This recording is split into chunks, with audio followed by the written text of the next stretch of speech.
stress na naman ng madaling araw,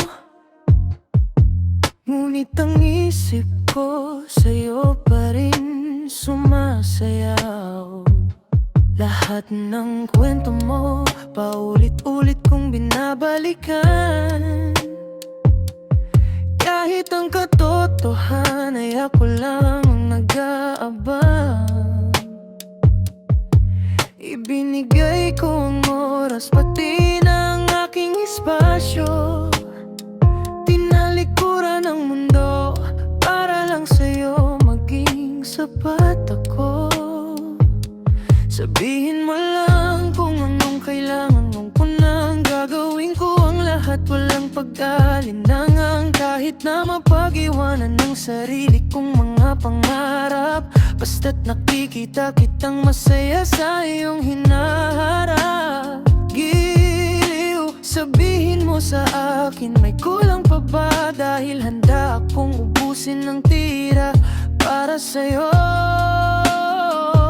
Ibinalos ko na lahat, wala nang natira sa akin, pati ang huling patak ng pagmamahal sa'yo lang. Ibinalos ko na lahat, wala nang natira sa akin, dahil para sa'yo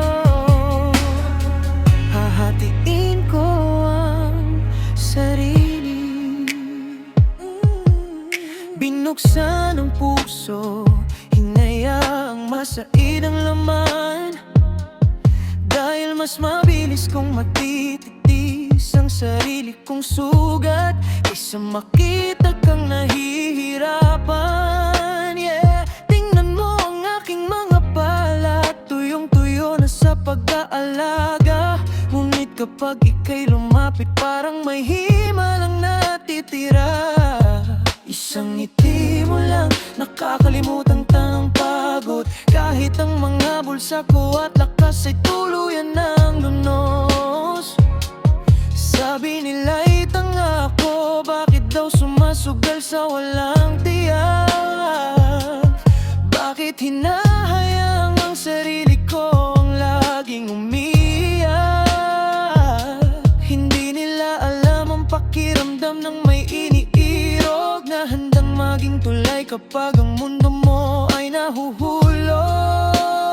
Giliw, sabihin mo sa akin, may kulang pa ba? Dahil handa akong ubusin ang tira para sa'yo. Ibinalos ko na lahat, wala nang natira sa akin, pati ang huling papak ng pagmamahal sa'yo lang. Ibinalos ko na, wala nang natira sa akin, dahil para sa'yo hahatiin ko ang sarili. At kung dumating ang araw na mapagod ka sa mundong ito, tandaan mong may isang tao na naging abo para lang maging init mo. Hindi ako naghahanap ng kapalito ng kahit na ano, ang makita ka lang na buo. Sapat na sa puso ko. Ibinalos ko na